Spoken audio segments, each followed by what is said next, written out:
کو کہ آگے کہ میں نے لکھا ہے اور میں چاہتا ہوں اس کو یہی بیان کر دوں. ایک قادیانی سے جب میں نے اس معاملے پر بحث کی ہے تو جو سورہ بقرہ میں آیا ہے فَبُہِتَ الَّذِي كَفَرَ، تو میری دلیل کے آگے وہ بالکل مبہوت ہو کر رہ گیا، دائیں بائیں بغلیں جھانکنے کے سوا کچھ نہ رہا. دیکھیے غلام احمد قادیانی نے اپنے فتنے کا آغاز کہاں سے کیا تھا یہ سمجھ لیجیے. پہلے وہ ایک مناظر تھے، بہت اچھے مناظر. غلام احمد قادیانی تھا کہنا چاہیے، غلطی سے دے کے بیٹھا ہوں. آریہ سماجیوں سے مناظرے کیے، عیسائیوں سے مناظرے کیے، مناظروں میں فتح حاصل کی، مسلمانوں کی آنکھوں کا تارا بن گئے، محبوب ہو گیا. اس کے بعد اس نے ایک فتنہ چھوڑا، ایک شوشہ چھوڑا. نبوت اور وحی تو رحمت ہے، رحمت کیسے بند ہو سکتی ہے؟ وحی تو انسانوں کی ہدایت کے لیے ہے، انسان ختم نہیں ہوئے وحی کیسے ختم ہو جائے گی؟ دیکھیے بظاہر یہاں دلیل ہے، اٹ اپیئرز کنونسنگ، بات سمجھ میں آتی ہے. یہیں سے یہ حل مل جائے گا آپ کو. کیا وجہ ہے کہ بڑے بڑے اعلیٰ تعلیم یافتہ لوگ جو ہیں اس کا شکار بن گئے؟ دنیا میں ایک ہی مسلمان نام کا سائنسدان جو ہے وہ آیا ہے ٹاپ پر، وہ قادیانی. ایک ہی مسلمانوں کا نام رکھنے والا جو ہے وہ international court of justice Hague کا جو ہے جج بنا ہے، وہ کون؟ قادیانی. ڈاکٹرز قادیانی، انجینئرز قادیانی، بڑے بڑے. یہ کیوں؟ یہ بات ایسی تھی کہ جو بظاہر دل کو اپیل کرتی ہے کہ جب حضرت آدم سے کہا تھا اما یاتینکم منی ھدی فمن تبع ھدایا فلا خوف علیہم ولا هم یحزنون، انسانوں کی ہدایت کے لیے وحی کا راستہ کھولا گیا.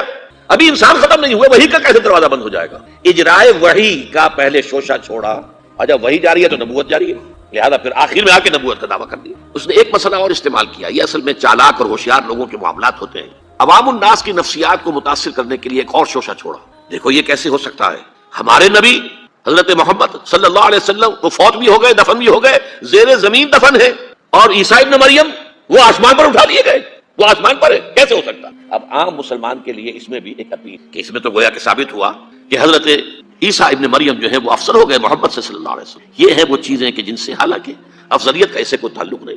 اصحاب کہف اگر 300 برس تک سوتے رہے تو اس میں کون سی افضلیت ہو گئی؟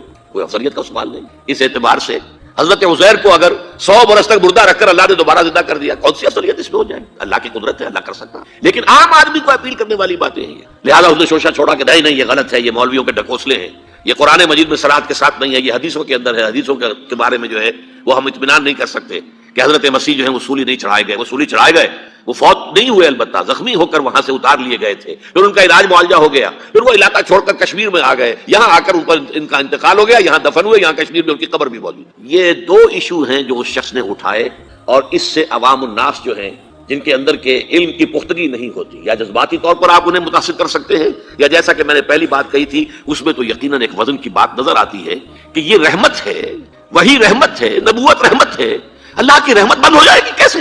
اب اس کا جواب ہے یہاں. میں نے اس قادیانی سے کہا کہ مجھے یہ بتاؤ کہ کیا تم یہ مانتے ہو کہ اللہ کی ہدایت قرآن میں کامل ہو گئی؟ انہوں نے کہا ہاں ہم مانتے ہیں، ہدایت کامل ہو گئی. میں نے کہا کیا تم یہ مانتے ہو کہ قرآن محفوظ ہے، اس میں تحریف نہیں ہوئی؟ کہ ہاں مانتے ہیں قرآن محفوظ ہے، اس میں تحریف نہیں ہوئی. پھر میں نے کہا مجھے منطقی وجہ بتاؤ، پھر اس وحی کی کھڑکی کو کھلے رکھنے کا فائدہ کیا ہے؟ وہاں سے جو آنا تھا جو مکمل ہو گیا قرآن. ہاں قرآن میں اگر تحریف ہو جاتی، اس کی حفاظت کا ذمہ نہ لیا گیا ہوتا تو کسی نبی کی ضرورت تھی کہ جو آ کے اس کی تصحیح کرتا کہ یہ بات یوں نہیں یوں تھی، یہ غلطی کر دی گئی ہے، ورنہ حقیقت یوں تھی. منطقی اعتبار سے ایک حاجت، ایک جواز پیدا ہوتا ہے اس وحی کے جاری رہنے کا اور نبوت کے جاری رہنے کا، بشرطے کہ ان دو باتوں میں سے کسی ایک کو مانو. یا تو یہ کہو کہ ہدایت قرآن میں مکمل نہیں ہوئی، اور یا کہو ہو تو گئی تھی لیکن قرآن جو ہے گم ہو گیا، قرآن کے اندر تحریف ہو گئی، وہ اصل قرآن نہیں ہے. یہ دونوں باتیں نہیں مانتے تو مجھے بتاؤ عقلی اعتبار سے، منطقی اعتبار سے کہاں کوئی جواز پیدا ہوتا ہے اس کھڑکی کو کھلے رکھ دے. فَبُہِتَ الَّذِي كَفَرَ، جیسا کہ میں نے پہلے آپ کو بتایا بالکل مبہوت ہو گیا کہ واقعتاً آپ کی دلیل بہت مضبوط. تو یہ پہلی بات ہوئی. پہلا مظہر نبوت کی تکمیل کا کیا ہے کہ وہ ہدایت، فلسفیانہ ہدایت، ایمان کی ہدایت، فکری اور نظری ہدایت جو اللہ تعالیٰ نے انسانوں کو دینی تھی وہ قرآن میں مکمل ہو گئی. دوسرے دین حق دیا گیا، اور دین حق کی بھی تکمیل ہوئی ہے محمد الرسول اللہ صلی اللہ علیہ وسلم. اس کی آیت تو میں پہلے آپ کو سنا چکا ہوں، الیوم اکملت لکم دینکم واتممت علیکم نعمتی ورضیت لکم الاسلام دینا. لیکن اس کے بھی پس منظر کو سمجھ لیجئے. جیسے انسان کے ذہنی ارتقاء کے مراحل آئے ہیں، فلسفیانہ شعور میں ترقی ہوئی ہے، اور ہوتے ہوتے وہ اپنے بلوغ کو پہنچا ہے، میچورٹی کو پہنچا ہے، ایسے ہی انسان کے اندر